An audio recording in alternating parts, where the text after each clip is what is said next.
ஆண்டவராகிய இயேசுவின் வல்லமுள்ள நாமத்தாலே உங்களை வாழ்த்துகிறேன். இந்த அருமையான கர்த்தருடைய நாளிலே திரும்பவுமாக நாங்கள் ஒரு ஞாயிற்றுக்கிழமை கர்த்தருடைய சன்னிதானத்தில் வந்திருக்கிறோம். Way of life Buffalo Tamil church மூலமாய் இந்த செய்தி ஒவ்வொரு ஞாயிற்றுக்கிழமையும் ஆண்டவரினுடைய கிருபையினால பிரசங்கிக்கப்படுகிறது.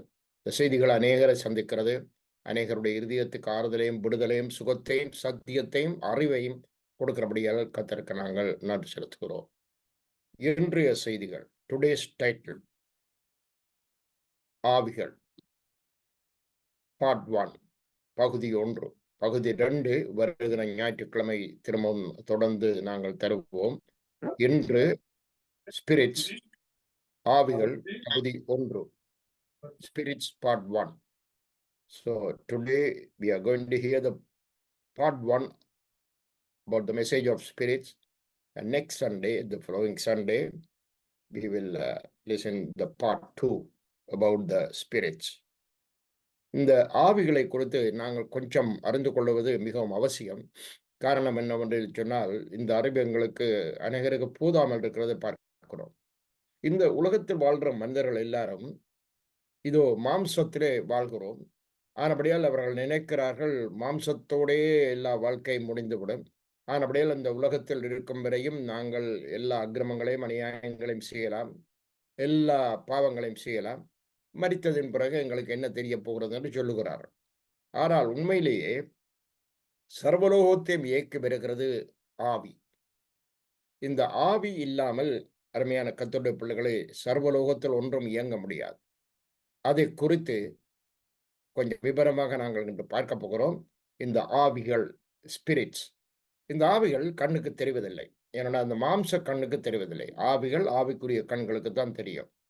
ஆனபடியால் மாம்ச கண்களுக்கு தெரியவில்லை. ஆனால் கர்த்தர் எங்களுடைய கண்களை திறந்தால் மாத்திரம்தான் இந்த ஆவிகளை குறித்து நாங்கள் பார்க்க முடியும், அல்லது அறிய முடியும், உணர முடியும்.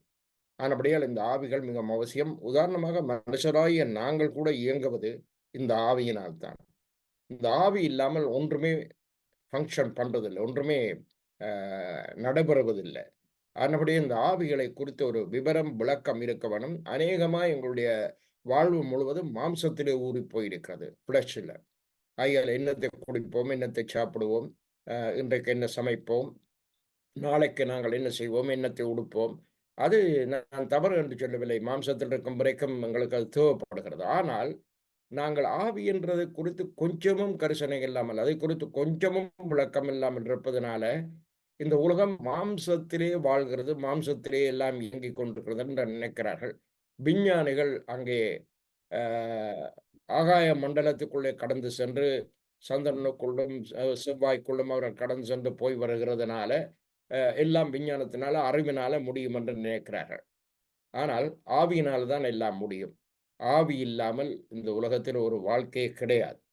ஆகையால் ஆண்டவர் முதலாவது எங்களுடைய உள்ளத்திலே அந்த ஆவியை வைத்திருக்கிறார். எசேக்கியேல் 36ஆம் அதிகாரம் 27ஆம் வசனம். Book of Ezekiel chapter 36 verse 27 please. Ezekiel 36 verse 27. Ezekiel 36ஆம் அதிகாரம் 27வது வசனத்தை வாசித்து பார்ப்போம்.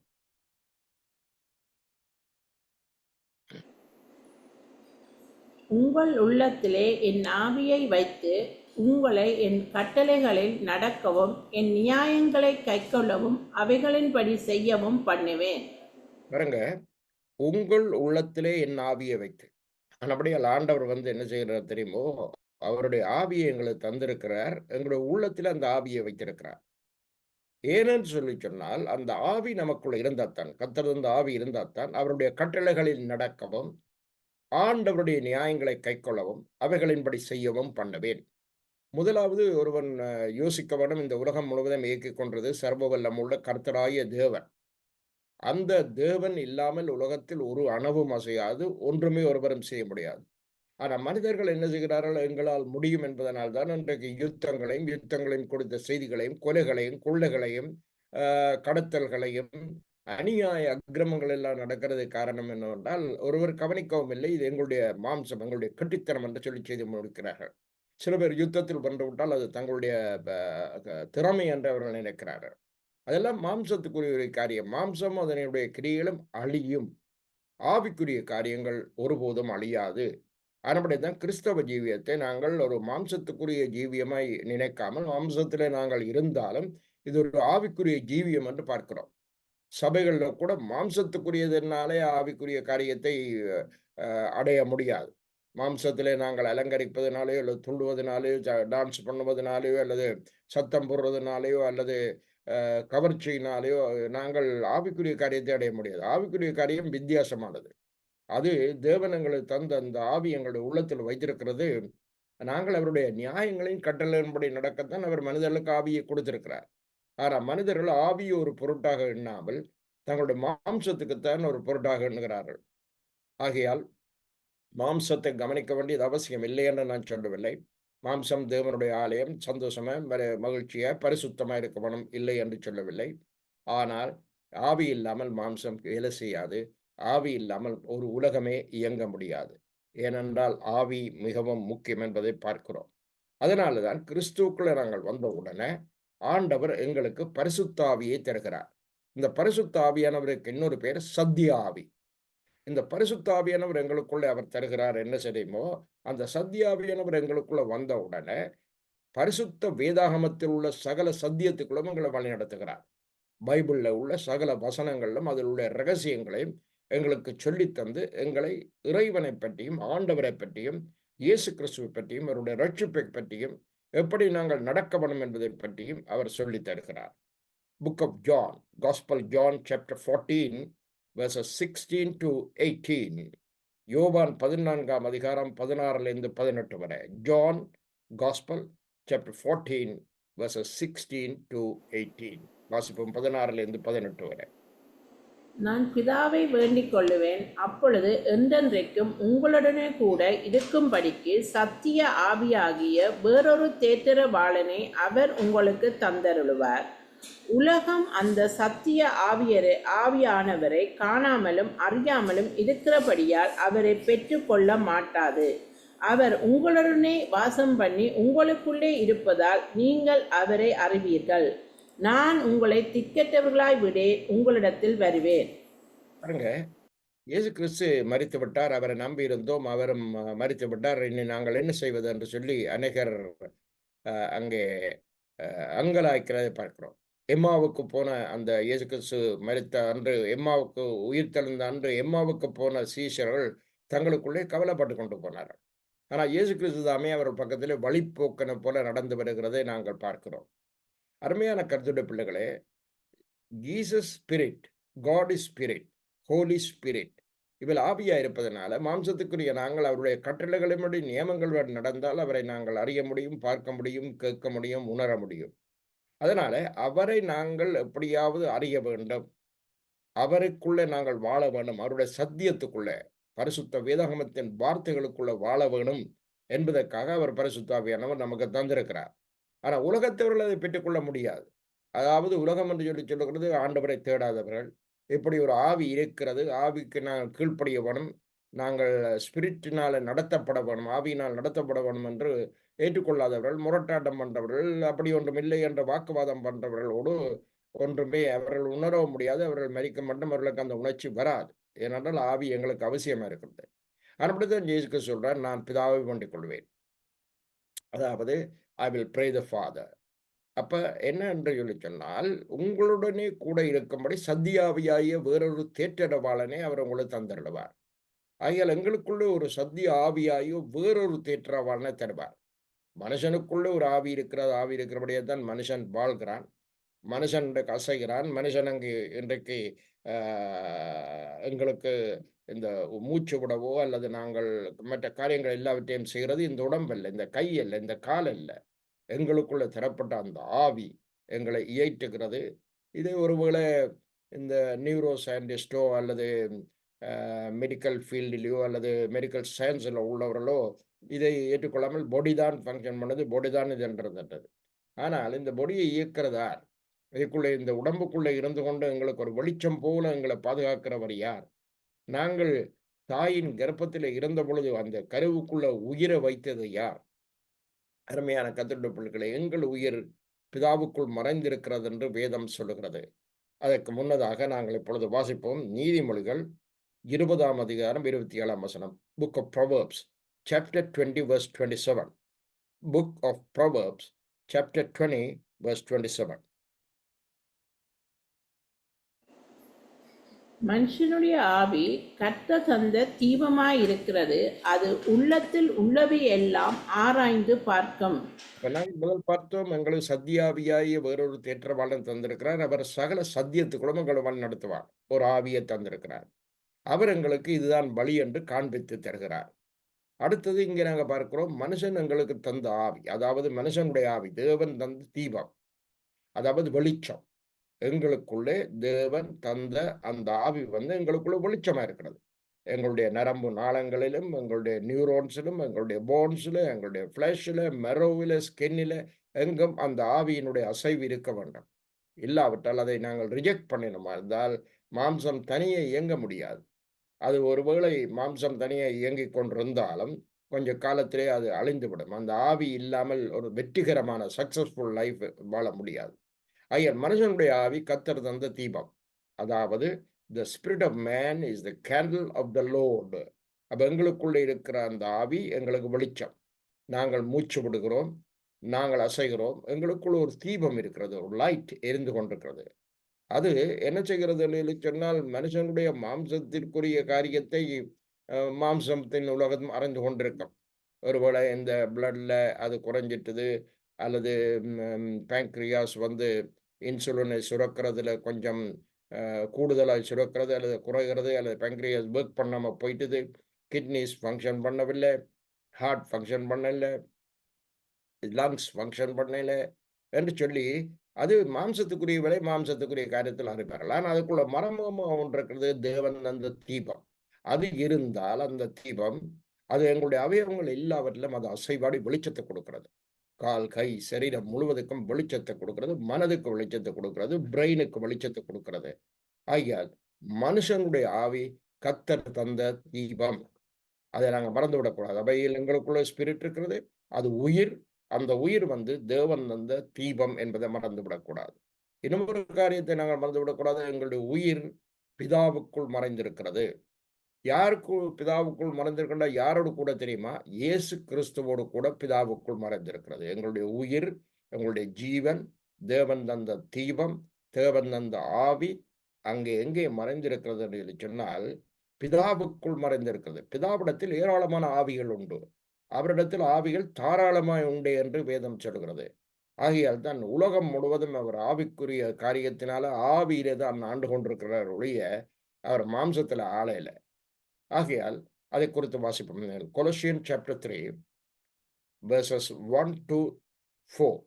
Colossians chapter 3 verses 1 to 4. கொலோசியர் 3ஆம் அதிகாரம் 1-4 வரை வாசிக்க கேட்போம். நீங்கள் கிறிஸ்துவுடன் கூட எழுந்ததுண்டானால் கிறிஸ்து தேவனுடைய வலது பார்சத்தில் வீற்றிருக்கும் இடத்திலுள்ள மேலானவைகளை தேடுங்கள், பூமியில் உள்ளவைகளை அல்ல, மேலானவைகளையே நாடுங்கள். ஏனென்றால் நீங்கள் மரித்தீர்கள், உங்கள் ஜீவன் கிறிஸ்துவுடனே தேவனுக்குள் மறைந்திருக்கிறது. நம்முடைய ஜீவனாகிய கிறிஸ்து வெளிப்படும் போது நீங்களும் அவரோடு கூட மகிமையிலே வெளிப்படுவீர்கள். நீங்கள் கிறிஸ்துவின் கூட எழுந்ததுண்டானால், நாங்கள் ஆவிக்குரிய ஜீவியத்தில், அதாவது நாங்கள் பாவத்துக்கு மரித்து ஆவியிலே உயிர்ப்பிக்கப்படுகிறோம். ஞான ஸ்நானம் எடுக்கும் பொழுது என்ன சொல்கிறோம்? தண்ணீருக்குள் போகும் பொழுது கிறிஸ்துவோடு மரிக்கிறோம், தண்ணீரை விட்டு வெளியே வரும் பொழுது நாங்கள் கிறிஸ்துவோடு உயிர்க்கிறோம் என்பதை அடையாளமாக காட்டுவதுதான் அது ஒரு அடையாளம், ஞான ஸ்நானம். நாங்கள் கிறிஸ்துவோடு கூட உண்மையா ரட்சிக்கப்பட்டு உண்மையா மனம் திரும்பி நாங்கள் ஞானஸ்நானம் பெற்று உயிரோடு இருந்தவர்களாய் எழுந்தவர்களானால் அவருடைய வலது பாரத்தில் வீற்றிருக்கும் இடத்தில் உள்ள மேலானவைகளை தேட வேண்டும். அதாவது கிறிஸ்து தேவனுடைய வலது பாரத்தில் வீற்றிருக்கும் இடத்தில் உள்ள மேலானவைகளை தேட வேண்டும். ஆகையால் நாங்கள் வந்து பூமியிலே வாழ்ந்தாலும் பூமிக்குரிய உணவு தேவை, உடை தேவை, வாழ்வு தேவை இல்லை என்று நான் சொல்லவில்லை. ஆனால் எல்லாவற்றையும் விட ஆவிக்குரிய அந்த காரியத்தை நாங்கள் தேடும்படியாக தினமும் ஜெபத்தோடு வேதத்தோடு கர்த்தரை பார்ப்பதோடு அவரிடத்திலிருந்து ஆலோசனையை பெறுவதோடு வாழ்கிறது தான் அந்த மேலான வாழ்க்கை. அங்கே சொல்லப்படுகிறது, பூமியில் உள்ளவைகளை எல்லாம் மேலானவைகளே நாடுங்கள். அதாவது முதலாவது தேவனுடைய ராஜ்யத்தையும் அவருடைய நீதியையும் தேடுங்கள், அப்பொழுது இவைகள் எல்லாம் உங்களுக்கு கொடுக்கப்படும் என்று மத்தேயுவிலே சொல்லப்பட்டிருக்கிறது. First seek ye the kingdom of God and his righteousness, and all these things shall be added unto you. This is what said in the book of Matthew. So, நாங்கள் முதலாவது தேவனுடைய ராஜ்யத்தையும் அவருடைய நீதியையும் தேடும் பொழுது பூமிக்குரிய காரியங்கள் எல்லாம் உங்களுக்கு தானாகவே தேவன் தருகிறார். உணவு தருகிறார், உடை தருகிறார், நாங்கள் தூங்க இல்லம் தருகிறார், நாங்கள் வாழ்றதுக்கு வாழ்வுக்குரிய சகல ஜீவாதாரங்களையும் அவர் எங்களுக்கு தருகிறார். முதலாவது அவருடைய ராஜ்யத்தை தேடும் பொழுது இவைகள் ஒன்றிலும் அவர் எங்களுக்கு குறை விடுகிறதில்லை, விட்டதும் இல்லை. ஏனென்றால் நீங்கள் மரித்தீர்கள். என்னது மரித்தோம்? பாவத்துக்கு மரித்தோம், உலகத்துக்கு மரித்தோம். நீங்கள் ஜீவன், எங்களுடைய உயிர், இந்த மூச்சு, இந்த ஆவி கிறிஸ்துவோடு கூட தேவனுக்குள் மறைந்திருக்கிறது. சோ எங்களுடைய உயிர் எங்கே இருக்கிறது? எங்களுடைய ஆவி எங்கே இருக்கிறது? பிதாவுக்குள் மறைந்திருக்கிறது, கர்த்தருக்குள் மறைந்திருக்கிறது. அந்த ஆவியை தந்தது அவர்தான், அந்த ஆவியை எடுப்பதும் அவர்தான். பாருங்க, பிரசங்கி 12ஆம் அதிகாரத்தில் வாசிக்கும் பொழுது பார்க்கிறோம், தேவன் தந்த ஆவி தேவனிடத்திலேயே திரும்பி போக வேண்டும், அதுதான் நியதி. ஆனால் அந்த ஆவியை குழப்பி விடக்கூடாது, அதை பாவத்துக்குள்ளாக்க கூடாது. அந்த ஆவி தேவன் தந்தது, ஆனபடியில் அது தேவனிடத்தில் தான் போக வேண்டும். ஏனென்றால் நீங்கள் மரித்தீர்கள், ஜீவன் கிறிஸ்துவுடனே தேவனுக்குள் மறைந்திருக்கிறது எங்கள் உயிர். அப்பொழுது எப்ப நடக்கும் என்றால் 4ஆம் வசனம் சொல்வது, ஜீவனாய கிறிஸ்து வெளிப்படும் பொழுது, எங்களுடைய உயிராய கிறிஸ்து வெளிப்படும் பொழுது நீங்களும் அவரோடு கூட மகிமையில் வெளிப்படுவீர்கள். சோ ஜீசஸ் என்னென்ன மாம்சத்தில் மரித்தார், ஆவியில உயிர்ப்பிக்கப்பட்டார். இப்ப என்னவா இருக்கிறார்? ஆவியா இருக்கிறார். ஆகியால் பிதா எப்படி இருக்கிறார்? ஆவியா இருக்கிறார். பரிசுத்த ஆவியானவர் என்னவா இருக்கிறார்? ஆவியா இருக்கிறார். தேவதூர்கள் என்னவா இருக்கிறார்கள்? ஆவிகளா இருக்கிறார்கள். மரித்து போன மனிதர்களுடைய வாழ்க்கை எல்லாம் எப்படி இருக்கிறது? ஆவிகளா இருக்கிறது. ஆனபடியால் அருமையான கர்த்தருடைய பிள்ளைகளே, ஆவிக்குரியவர்கள், இந்த உலகம் ஆவியினால் தான் அசைகிறது, வாழ்வெல்லாம் ஆவியினால் தான் நடக்கிறது என்பதை அநேகர் உணர்ந்து கொள்வதில்லை. அவர்கள் மாம்சத்தினால தங்களுடைய உடம்பை நல்லா பலப்படுத்தி அதுக்கு வேண்டிய ஆகாரத்தை கொடுத்து உடம்புக்கு ப்ரையாரிட்டி கொடுக்குறாரு. But we need food for our body. But எல்லாவற்றையும் விட எங்களுக்கு தேவை ஸ்பிரிச்சுவல் லைஃப், ஆவிக்குரிய ஜீவியம். இது பரலோகத்தில் தேவனோடு கூட இணைந்திருக்க வேண்டிய ஒரு காரியம். ஏனென்றால் தேவன் என்னவாயிருக்கிறார்? யோவான் 4ஆம் அதிகாரம் 24ஆம் வசனத்தை வாசிங்க. John 4 verse 24. Gospel 4, John 4 verse 24.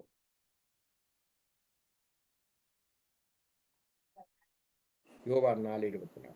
தேவன் ஆவியா இருக்கிறார், அவரை தொழுது கொள்ளுகிறவர்கள் ஆவியோடும் உண்மையோடும் அவரை தொழுது கொள்ள வேண்டும் என்றார்.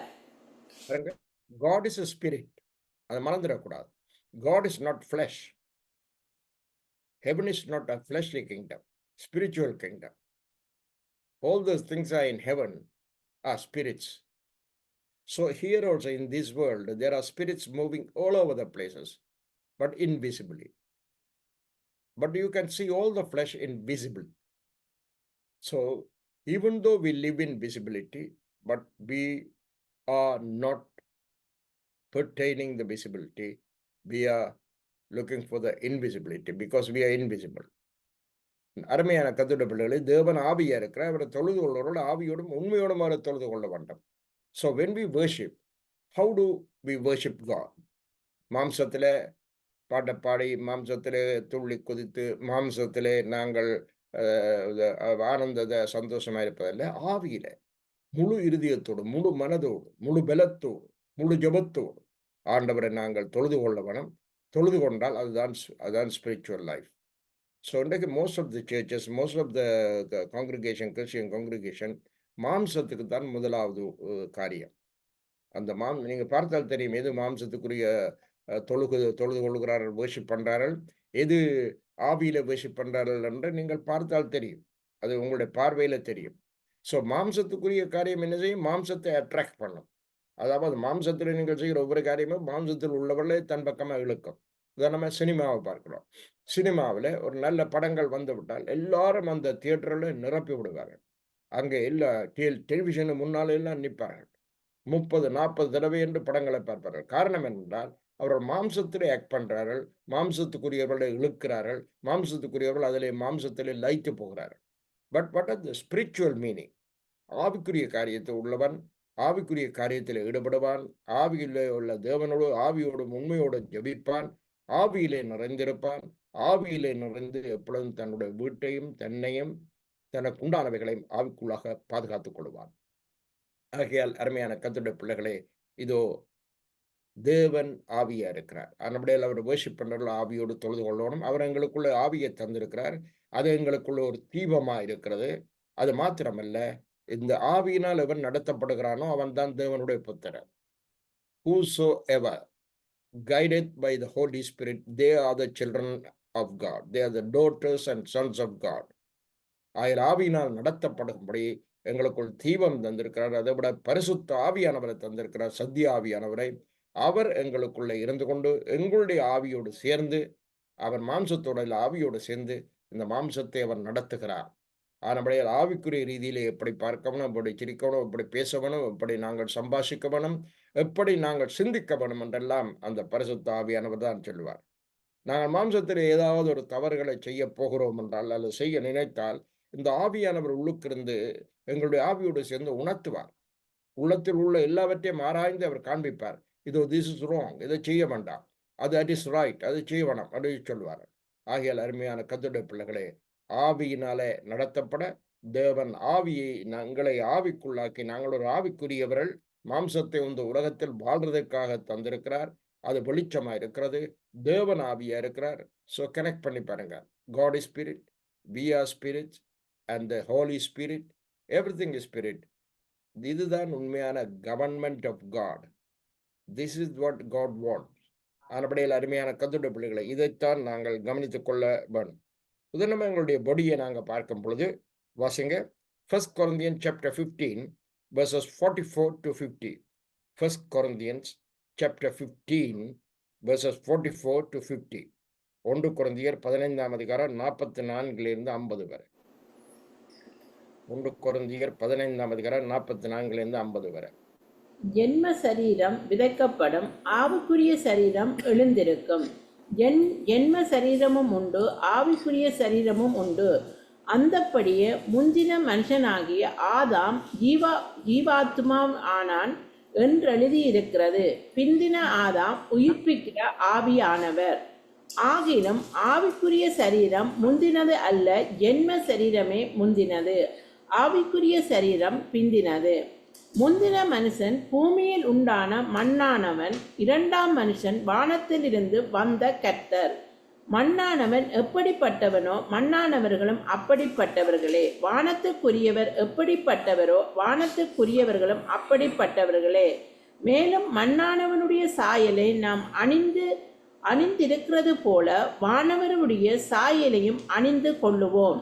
சகோதரரே, நான் சொல்லுகிறது என்னவெனில், மாம்சமும் இரத்தமும் தேவனுடைய ராஜ்யத்தை சுதந்திரிக்க மாட்டாது, அழிவுள்ளதும் அழியாமையை சுதந்திரிப்பது இல்லை.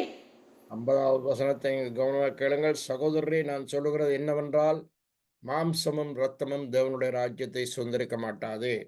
எங்களுடைய சரீரம், இந்த உடம்பு தேவனுடைய ராஜ்யத்தை பிரலத்தை சேர்க்க மாட்டாது. இது மரணத்தோடு அழிந்துவிடும், அற்று போய்விடும், அல்லது உக்கி போய்விடும், அது பிரயோஜனம் இல்லாமல் போய்விடும்.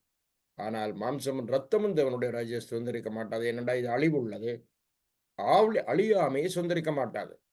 அழியாமை என்பது ஆவிக்குரிய காரியம். ஆவிக்குரிய காரியம், ஆவிக்குரிய லோகத்தை அது சுதந்திரிக்க வேணும் என்றால் ஆவிக்குள்ளாக இருக்க வேணும், ஆவியிலே செழிப்பாக இருக்கணும், ஆவியிலே நல்ல பரிசுத்த ஆவி நிறைந்ததுமாக இருக்க வேணும். ஆனால் மாம்சத்திலே நாங்கள் உலகத்திலே பல சாதனைகளை சாதிக்கலாம், அது நல்லது, நீங்கள் சாதிக்க வேணும். படிப்பிலே சாதிக்கலாம், அறிவிலே சாதிக்கலாம், உலகத்திலே சாதிக்கலாம். இந்த மாம்சத்தினால பல நன்மைகளை நாங்கள் செய்யலாம், இல்லைன்னு நான் சொல்லுவேன். ஆனால் but the flesh and blood will not inherit the kingdom of God. So it cannot inherit the kingdom of God. So once we die, everything is finished. On a spirit, that is forever. ஆயால் நீங்கள் அந்த ஆவிக்குரிய ஒரு காரியத்தை கவனமாக இருங்கள் கரைமையான கர்த்தருடைய பிள்ளைகளே. So that's what we need to have daily communication with the Almighty God who is His Spirit. He has given the Holy Spirit to us for intercede for us, to remind us, revive us, refresh us. Holy Spirit எங்களுக்கு தந்திருக்கிறார். ஆகியால் அருமையான கர்த்தருடைய பிள்ளைகளே, இந்த மாம்சமும் இந்த சரீரமும் பரலோக ராஜ்யத்தை சுதந்திரிக்க மாட்டாது அறிந்து கொள்ள வேண்டும். அதனால இந்த மாம்சத்தை உதாசீனப்படுத்த சொல்லவில்லை. இந்த மாம்சத்தின் மூலமாய் நாங்கள் ஆவிக்குரிய காரியத்தில் இணைந்து நாங்கள் தேவனோடு வாழ எங்களால் முடியும். ஆனபடியால் அருமையான கர்த்தருடைய பிள்ளைகளை இப்பொழுது மண்ணானுடைய சாயலை அணிந்திருக்கிறோம்.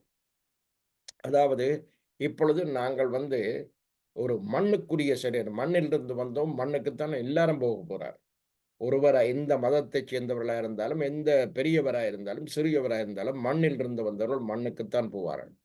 ஆனால் அதேபோல எங்களுக்கு ஆண்டவர் தரப்போகிறது விண்ணவர் மேனி, ஸ்பிரிச்சுவல் பாடி அதை தருகிறார். ஆனபடியால் அருமையான கர்த்தருடைய பிள்ளைகளே, இந்த ஸ்பிரிச்சுவல் பாடி அதை இப்பவே நாங்கள் பூமியில் இருக்கும் பொழுது டெவலப் பண்ண முடியும். So we need to pray, we need to communicate with God. நாங்கள் ஆண்டவரோடு வாழ, ஆண்டவரோடு பேச, ஆண்டவருடைய காரியத்தை அறிஞ்சு உள்ளான இந்த ஆவிக்குரிய ஜீவத்தில் நாங்கள் வளர கர்த்தர் எங்களுக்கு கிருபை செய்கிறார். ஆகையால் இதிலிருந்து நீங்கள் அறிஞ்சு கொள்ள வேணும், there are two bodies. One is ஜென்ம சுபாவம், அதாவது natural body. This will not inherit heaven. But spiritual body, அது ஆண்டவர் எங்களுக்கு தருகிறார். So once we die, we will get a spiritual body. This body we will have to leave in this world. நாங்கள் இது பெரி பண்ணப்படும் அல்லது அற்று போயிடும். that will disappear, temporary. ஆகியால் அருமையான கர்த்தருடைய பிள்ளைகளை, இதுதான் முக்கியமான இந்த ஸ்பிரிச்சுவல் காரியம், ஆவிக்குரிய காரியம், ஆவிகள், இவைகளை குறித்து நாங்கள் இன்னும் நன்றாக அறிந்து கொள்ள வேண்டும். ஆகியால் பிரியமானவர்களை, இந்த ஆவிக்குரிய காரியத்தை நன்றாக அறிந்து கொண்டால் அது எங்களுக்கு பிரயோஜனம். எங்களுக்குள்ளே இருக்கிற ஆவி ஒளியா இருக்கிறது, தீபமாக இருக்கிறது. எங்களுக்குள் பரிசுத்த ஆவியானவர் தந்திருக்கிறார். சகல சத்தியத்திலே வழிநடத்த தேவன் ஆவியா இருக்கிறார், கிறிஸ்து ஆவியா இருக்கிறார், தேவ தூதர்கள் ஆவியா இருக்கிறார்கள். உலகம் முழுவதையும் கண்ட்ரோல் பண்ணி நடத்தக்கூடியது ஆவிதான். இந்த மனிதர்கள் தங்களுடைய எண்ணப்படி இஷ்டப்படி போய் அழிகிறார்கள். அதற்கு ஆவிக்குரிய காரியம் ஒன்றுமே செய்ய முடியாது. அப்படியே அவர்கள் ஆவிக்குரிய காரியத்தை நோக்க வேணும், அதை நம்ப வேணும், அதை விசுவாசிக்க வேணும். ஆவிக்குரிய ஒரு காரியம் இருக்கிறது, ஆவிக்குரிய ஒரு லோகம் இருக்கிறது. ஆகியால் இந்த பிசிக்கல் வேர்ல்டு அல்ல, ஸ்பிரிச்சுவல் வேர்ல்டு தான் இட்டர்னல் என்பதை சகல ஜனாதிபதிகளும், சகல தலைவர்களும், சகல அரசியல்வாதிகளும், சகல மத தலைவர்களும் சகலரும் அறிந்து கொண்டால், மதத்துக்காக சண்டை பிடிச்சு சாகிறது, மற்றவரை கொன்று மதத்தை வளர்க்க வேண்டும் என்று நினைக்கிறது, கடவுள் கொலை செய்துதான் மதத்தை வளர்க்க சொன்னவர் என்று சொல்லியும் ஆண்டவர் மதத்தை குறித்து கவலைப்படவில்லை. இயேசு கிறிஸ்து மதத்தை உண்டாக்க பூமிக்கு வரவில்லை. அவர் ஸ்பிரிச்சுவல் லைஃபை காண்பிக்க வந்தார். அவர் சொன்னார், ஐ ஆம் த வே, ட்ரூத் அண்ட் த லைஃப் என்று. அவர் வழிகாட்ட வந்தாரே ஒழிய, அதாவது மதம் கிறிஸ்டியானிட்டியை வளர்க்க வேணும், என்னுடைய கிறிஸ்தவ மதம் அங்கே பெருசாக இருக்க வேணும் என்று சொல்லி அவர் விரும்பலை. அவர் இதோ மதத்தை அவர் பெரிதாக இருக்கவில்லை, அவர் ஆவிக்குரிய காரியத்தை தான் அங்கே நாங்கள் காண்பிக்கிறதை பார்க்கிறோம். ஆகிய அருமையான கர்த்தருடைய பிள்ளைகளே, இந்த ஆவி மறைமுகமாக அசைவாடி பெரிய காரியங்களை நடப்பிக்கிற பார்க்கிறோம். உதாரணமாக வாசிங்க, உபாகமம் 34ஆம் அதிகாரம் 9ஆம் வசனம். Book of Deuteronomy chapter 34 verse 9. Book of Deuteronomy 34 verse 9. உபாகமம் 34ஆம் அதிகாரம் 9ஆம் வசனம்.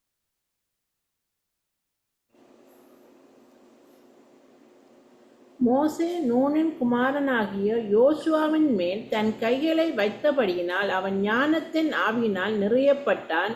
இஸ்ரவேல் புத்திரர் அவனுக்கு கீழ்ப்படிந்து கர்த்தர் மோசேக்கு கட்டளையிட்டபடியே செய்தார்கள்.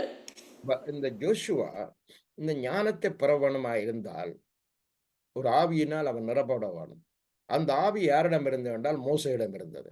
இப்பொழுது மோசையை ஆண்டவர் எடுத்துக்கொள்ள போகிறார்.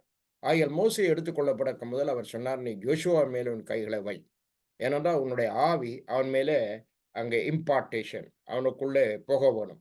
ஆனபடியால் இந்த ஆவி அங்கே போகும், அதை டிரான்ஸ்ஃபர் பண்ணலாம்.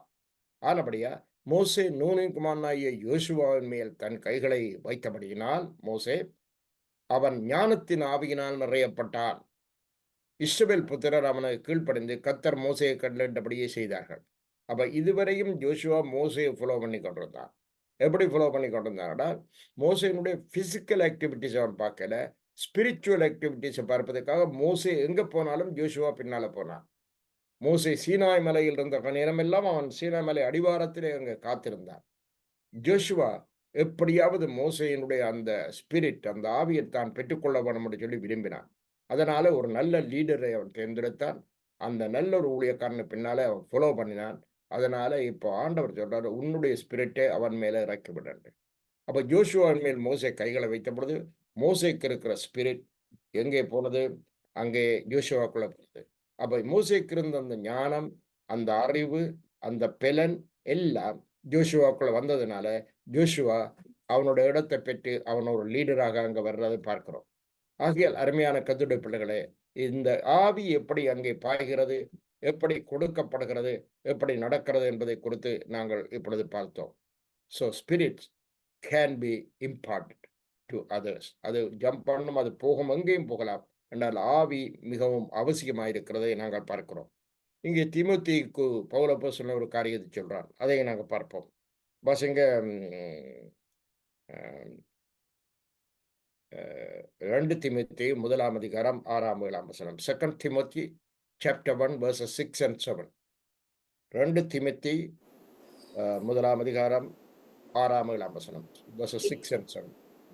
இது நிமித்தமாக நான் உன்மேல் என் கைகளை வைத்ததினால் உனக்கு உண்டான தேவ வரத்தை நீ அனல் மூட்டி எழுப்பி விடும்படி உனக்கு நினைப்பூட்டுகிறேன். தேவன் நமக்கு பயமுள்ள ஆவியை கொடாமல் பலமும் அன்பும் தெளிந்த புத்தியும் உள்ள ஆவியையே கொடுத்திருக்கிறார்.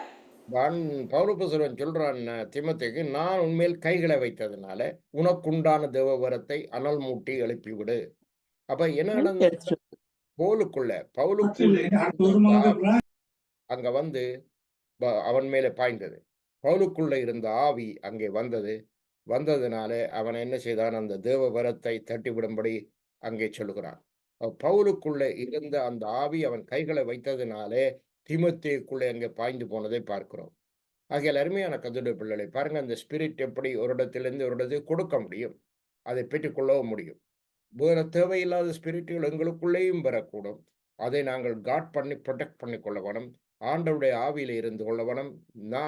பவுல் அப்போஸ்தலன் கைகளை வைத்த பொழுது தீமோத்தேயுக்குள்ளே அந்த ஆவி வந்தது, அந்த வரம் வந்தது. மோசே ஜோஷுவா மீது கைகளை வைத்த பொழுது அந்த மோசேக்குள்ளே இருந்த அந்த ஆவியின் வரங்கள் எல்லாம் ஜோஷுவாக்குள்ளே பாய்ந்தது. பவுல் தீமோத்தேயின் மீது கைகளை வைத்த பொழுது பவுலுக்குள்ளே இருந்த வரங்கள் எல்லாம் தீமோத்தேயுக்குள்ளே வந்ததை நாங்கள் பார்க்கிறோம். ஸோ எவ்விதமாய் அந்த ஆவியின் காரியங்கள் நடத்துகிறது, கண்ட்ரோல் பண்றது, அதுதான் வாழ்க்கையில அவசியம். So spiritual life, spirit is very important. இவ்விதமாய் ஞானம், விஸ்டம் ஒரு ஆவி. இங்கே வரம், தீர்க்க தரிசனம் ஒரு ஆவி. இவ்விதமாய் இந்த ஆவிக்குரிய காரியம்தான் இதை செய்து நடப்பித்து கொண்டிருக்கு, ஆப்பரேட் பண்ணி கொண்டிருக்கிற ஒழிய, அருமையான கர்த்தருடைய பிள்ளைகளே, நம்முடைய அறிவு நாலேஜினால அல்லது படிப்பினால நான் அந்த தியாலஜி இவ்வளவு முடிச்சிருக்கிறேன், நான் PhD இவ்வளவு செய்திருக்கிறேன், நான் டாக்டர் ஆஃப் டிவினிட்டி என்று சொல்றது ஒர்க் அவுட் ஆகிறது அல்ல. அது படிக்கிறது நல்லது, வேதத்தை ஆராய்கிறது நல்லது, வேதத்தில் அறிவிருக்கிற நல்லது. ஆனால் ஆவிதான் எல்லாவற்றையும் நடப்பிக்கிறது என்பதை நாங்கள் மறந்துவிடக்கூடாது. இங்க பாருங்க, இயேசு கிறிஸ்துக்குள்ளே இருந்த ஆவி எவ்விதமாய் போகிறது என்பதை பார்ப்போம். வாசிங்க மார்க்கு 5 அதிகாரம். Gospel Mark chapter 5 verses 24 to 34.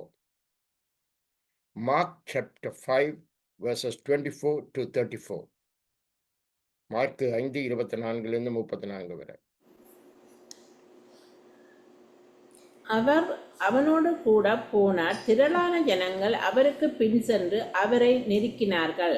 அப்பொழுது 12 வருஷமாய் பெரும்பாடுள்ள ஒரு ஸ்திரீ அநேக வைத்தியர்களால் மிகவும் வருத்தப்பட்டு தனக்கு உண்டானவைகளை எல்லாம் செலவழித்தும் சற்றாகிலும் குணமடையாமல் அதிக வருத்தப்படுகிற பொழுது இயேசுவை குறித்து கேள்விப்பட்டு, நான் அவருடைய வஸ்திரங்களை ஆகிலும் தொட்டால் சொஸ்தமாவேன் என்று சொல்லி ஜனக்கூட்டத்துக்குள்ளே அவருக்கு பின்னாக வந்து அவருடைய வஸ்திரத்தை தொட்டாள்.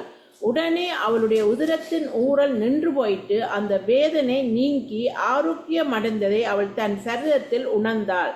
உடனே இயேசு தம்மிலிருந்து வல்லமை புறப்பட்டதை தமக்குள் அறிந்து ஜனக்கூட்டத்துக்குள்ளே திரும்பி, என் வஸ்திரங்களை தொட்டது யார் என்று கேட்டார். அவருடைய சீசர்கள் அவரை நோக்கி, திரளான ஜனங்கள் உம்மை நெருக்கி கொண்டிருக்கிறதை நீர் கண்டும் என்னை தொட்டது யார் என்று கேட்கிறீரே என்றார்கள். இதை செய்தவளை காணும்படி அவர் சுற்றிலும் பார்த்தார்.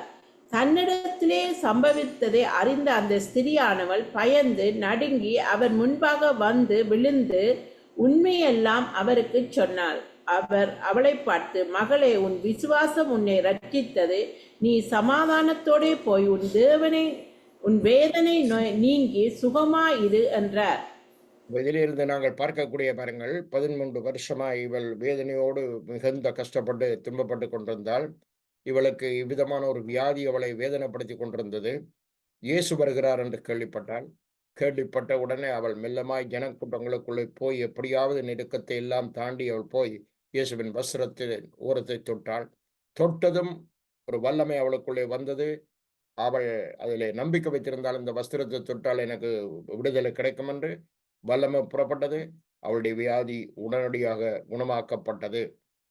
அப்பொழுது பாருங்க, இயேசு கிறிஸ்து திரும்பி பார்த்து கேட்கிறார், யார் என்னை தொட்டது என்று. காரணம் என்னன்னு சொன்னால், இயேசு கிறிஸ்துக்குள் இருந்த ஆவிக்குரிய வல்லமை அங்கே புறப்பட்டதை அவர் உணர்ந்தார். அது இந்த ஸ்திரியை தொட்டு அவரை குணமாக்கினதை ஸ்திரியும் உணர்ந்தாள். அப்ப கண்களுக்கு தெரியாமலே இந்த இன்விசிபிள் மிராக்கிள்ஸ் டேக்கிங் பிளேஸ், இது கண்களுக்கு தெரியாமலே இந்த மறைமுகமான இந்த ஆவிக்குரிய காரியங்கள் அங்கே நடப்பிக்கிறதை நாங்கள் பார்க்கிறோம். ஆகிய அருமையான கர்த்தருடைய பிள்ளைகளே, கிறிஸ்து ஆவியினால் நிரப்பப்பட்டார். வேதம் சொல்கிறது அப்போஸ்தலர் புஸ்தகத்துல, நசரேனாய் இயேசுவை பிதாவாகிய தேவன் அளவுக்கு அதிகமான ஆவியினால் நிரப்பியிருந்தார். அதனாலே அவர் நன்மை செய்கிறவராய் எங்கும் சுற்றித் திரிந்தார் என்று சொல்லி சொல்லுகிறது. ஆகியால் அருமையான கர்த்தருடைய பிள்ளைகளே, கிறிஸ்துவுக்குள்ள இருந்த பரிசுத்த ஆவி வல்லமை, அவர் ஆவி, அவர் கொண்டிருந்த ஆவியின் வல்லமை யாருக்குள் போனது?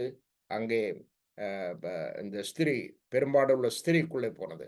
அவள் உடனடியாக குணமாக்கப்பட்டாள். அப்போ பிசீசர்கள் இருக்கிறார்கள், இவ்வளவு பேரும் நெருக்கி கொண்டிருக்க நீங்கள் யார் என்று எப்படி கேட்க முடியும் என்று. இல்லை, என்னிடத்திலிருந்து ஒரு வல்லமை புறப்பட்டது, நான் அறிகிறேன் என்று அவர் சொல்கிறார்.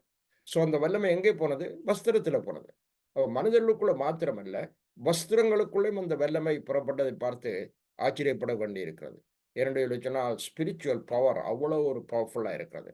அதனால்தான் ஈவில் ஸ்பிரிட், ஈவில் பவர் உள்ளவர்களுடைய பக்கத்தில் நாங்கள் இருப்பதோ, அவர்களோட சம்பாஷிக்கிறதோ, அவர்களோட சிநேகிதம் வைக்கிறதோ, அவர்களோட தொடர்புகள் வைக்கிறதோ, இந்த விச் டாக்டர்ஸிட, விச் கிராஃப்ட இவைகளோட நாங்கள் ஐக்கியம் வைக்கிறதோ, அப்படிப்பட்ட பாவிகளுடைய நாங்கள் நடக்கக்கூடாது என்று சொல்லி பைபிள் சொல்லுவதை பார்க்கிறோம்.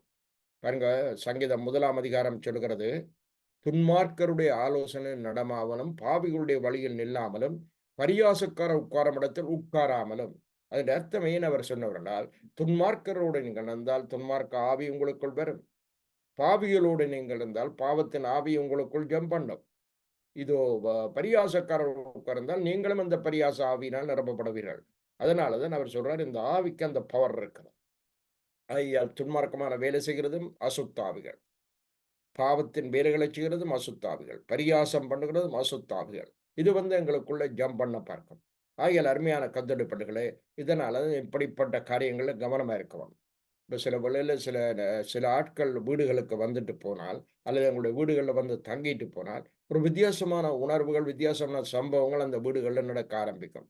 ஒரு வித்தியாசமான போராட்டங்கள் அந்த வீடுகளில் நடக்க ஆரம்பிக்கும். ஒரு மாற்றங்கள் அங்கே காணுகிறதை பார்க்கிறோம். இது ஏனென்று எங்களுக்கு தெரியாமல் நாங்கள் யோசித்து திகைத்து கொண்டிருப்போம். அது என்னென்று சொல்லி சொன்னால், அந்த இருந்தவர்களுக்குள்ள இருக்கிற ஆவி, அது என்ன நடக்கிறது என்று சொன்னால், அந்த வீட்டிலே அங்கே அந்த தாக்கத்தை ஏற்படுத்துகிறது. இதனால பிள்ளைகள், உற்றார் உறவினர்கள், நண்பர்கள் வரக்கூடாதுன்னு நான் சொல்லவில்லை. மனிதர்கள் வராமல் நாங்கள் ஐக்கியம் வைக்காமல் வாழ முடியாது. ஆனால் துன்மார்க்கமான ஆவி இருந்தால், பாவிகளுடைய ஆவி இருந்தால், பரியாசங்களுடைய ஆவி இருந்தால், அது எங்களை கண்டிப்பாய் தொடும். ஆகையால் அருமையான கர்த்தருடைய பிள்ளைகளை, இதை குறித்து நாங்கள் எச்சரிக்கணும். இந்த ஆவி எப்படி மோசே யோசுவா மீது கைகளை வைத்த பொழுது அங்கே போனதோ, எப்படி பவுல் தீமோத்தேயின் மீது கைகளை வைத்த பொழுது அந்த வரம் அவனுக்குள் போனதோ, எப்படி இயேசு கிறிஸ்துடைய சரீரத்திலிருந்து அந்த வல்லமை புறப்பட்டது, அந்த சரீரத்தின் வஸ்திரத்தில, அந்த துணியில அந்த வல்லமை புறப்பட்டது. அது மாத்திரமல்ல அருமையான கர்த்தருடைய பிள்ளைகளே, இன்னும் வேதம் சொல்லுகிறது, இயேசு கிறிஸ்துடைய வஸ்திரத்தின் ஒருத்தை தொட்ட அத்தனை பேரும் குணமானார்கள் என்று வேதம் சொல்கிறது. மத்தேயு 14ஆம் அதிகாரம் 36ஆம் வசனம். Matthew 14 verse 36. Matthew 14 verse 36.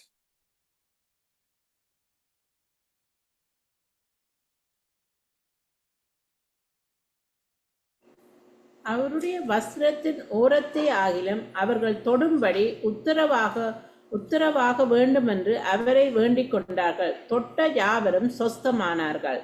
அவரை தொடவில்லை, அவருடைய வஸ்திரத்தின் ஓரத்தை தொட்ட அத்தனை பேரும் சொஸ்தமானார்கள். அது எப்படி முடிந்தது? அந்த வஸ்திரத்தில் என்ன வந்தது? கிறிஸ்து இயேசுக்குள் இருந்த அந்த ஆவியினுடைய வல்லமை அந்த வஸ்திரத்தில் இறங்கி, அந்த வஸ்திரம் கூட அங்கே குணமாக்கக்கூடியதாக இருக்கிறது. ஆகையால் அருமையான கர்த்தருடைய பிள்ளைகளே, இப்படிப்பட்ட காரியத்தை நாங்கள் பார்க்கும் பொழுது ஆவி எவ்வளவு அவசியம். ஆவிதான் இந்த உலகம் முழுவதையும் இயக்கிறது. எங்களுடைய வாழ்க்கை முழுவதையும் இயக்கிக் கொண்டிருக்கிறது ஆவிதான். ஆனால் ஆவிக்குரிய ஒரு காரியத்திலே நாங்கள் இன்னும் நல்லா ஃபெலோஷிப் வச்சு ஆவிக்குரிய காரியத்தை நல்லா ஜெபம் பண்ணி இன்னும் ஆவியானவரோடு ஆவியானவர் சொல்றபடி நடக்கவும், மேலும் ஆவிக்குரிய காரியத்தை அறிந்து கொள்ள வேண்டுமென்ற அறிவு ஞானம் எங்களுக்கு வேணும். அப்படி இருந்தால் உலகம் முழுவதையும் கண்ட்ரோல் பண்ணுகிறது இந்த ஆவி. மனுஷரை இயக்கிறது ஆவி, இயற்கையை இயக்கிறது ஆவி, உலகம் முழுவதையும் இயக்கிறது ஆவி. ஏன்னு சொன்னா இந்த காற்று, ஆவி, சுவாசம் இது எல்லாவற்றுக்கும் ஒரே ஒரு மூலைச்சொல்லுதான் இருக்கு. நியூமா என்று சொல்வார்கள். நியூமா என்றால் காற்றுக்கும் நியூமா தான், ஆவிக்கு நியூமா தான். இந்த இந்த இந்த உயிர் ஜீவனுக்கு அங்கே எங்களுடைய ஆவி, தேவன் தந்த ஆவி எல்லாவற்றுக்கும் நியூமா என்று சொல்லப்படுகிறது. ஏனென்று சொன்னால் கண்ணுக்கு தெரியாது, ஆனால் அது எங்களுக்கு ஃபீல் பண்ண உணரக்கூடியதா இருக்கிறது. இது எங்களால் உருவத்தை கண்டுபிடிக்க முடியாது, ஆனால் எங்களால் அது உணர முடியும் இப்படி நடக்கிறது என்று. ஆகையால் ஆவிக்குரியவன் எப்படி இருப்பானாம்? காற்று இன்னிடத்திலிருந்து வீசி இன்னிடத்தில் முடிவடைகிறது என்று ஒருவனுக்கு தெரியாத போலதான் ஆவிக்குரிய காரியமும் அது எங்கே இருந்து வந்து எங்கே முடிகிறது என்று அவர்களுக்கு தெரிவதில்லை. ஆனால் கர்த்தர் ஆவியா இருக்கிறார். நாங்கள் ஆவிக்குரியவர்கள். அந்த ஆவியிலே நாங்கள் நடக்க, ஜெபிக்க, துதிக்க, பழக எங்களுக்கு தேவன் கிருபை செய்வாராக. இன்றைக்கு இந்த ஆவிகளை குறித்து பார்ட் 1 பார்த்தோம். நாங்கள் நெக்ஸ்ட் சண்டே நாங்கள் பார்ட் 2 பற்றி பார்ப்போம். ஆகியால் இன்னும் அதிகமாக இந்த ஆவிக்குரிய காரியங்களை நாங்கள் கற்றுக்கொள்ள வேண்டியிருக்கிறது. இப்பொழுது இன்றைக்கு பகுதி 1 பார்த்தோம். அடுத்த முறை நாங்கள் பகுதி 2 பார்ட் 2 கடந்து செல்வோம். இப்பொழுதும் என்னோடு ஜெபிக்க விரும்புகிறவர்கள் நீங்கள் ஜெபியுங்கள். வியாதிகள், துன்பங்கள், துயரம் உள்ளவர்கள் உங்களுடைய வலது கையை நெஞ்சிலே வையுங்கள். பாரங்கள், கஷ்டங்கள், பிரச்சனைகள் உள்ளவர்கள் உங்களுடைய வலது கையை நெஞ்சிலே வையுங்கள். என்னோடு கூட ஜெபியுங்கள். கர்த்தரிடம் கேட்போம். கர்த்தர் உங்கள் மீது இறங்குவார். இரக்கமுள்ள ஆண்டவரே, இந்த செய்தியை கேட்ட ஒவ்வொருவரையும் தொட்டு இன்னும் நம்முடைய ஆவிக்குரிய காரியத்தை அறிந்து கொள்ளவும், ஆவிக்குரிய காரியத்தில் இன்னும் அநேக காரியங்களை கற்றுக்கொள்ளவும் கிருபை தாருங்கள். இன்னும் அநேக வெளிப்பாடுகளை தாருங்கள், ஞானத்தை தாருங்கள். ஆண்டவரே, இந்த வசனம் ஒவ்வொருவரையும் தொட்டது. எல்லாரையும் ஆண்டவரை நீர் மீட்டுக் கொள்ள வேணும். எல்லாரும் ஆவிக்குரிய ஜீவியத்தில் திரும்ப வேணும் என்று ஜெபிக்கிறோம். ஆண்டவரை, சகல சரீரத்தில் உள்ள வியாதிகளும் அகன்று போட்டோம். இயேசுனுடைய வஸ்திரத்தை தொட்டே குணமானார்கள். ஆண்டவரே, இதோ கர்த்தர் அற்புதம் செய்கிற தேவன். இப்பொழுது நீர் அவர்கள் வீடுகளில் இறங்கி உம்முடைய ஆவியை அனுப்பி அவர்களை விடுதலையாக்கும். ஆண்டவராய் இயேசுவின் நாமத்தில் எப்படிப்பட்ட வியாதிகளாக இருந்தாலும் அது அகன்று போவதாக. இயேசுவின் நாமத்தில் பேய்களும் பிசாசின் கிரிகளும் சூனிய கட்டுகளும் அறுபடுவதாக. கர்த்தருடைய நாமம் மகிமைப்படுவதாக.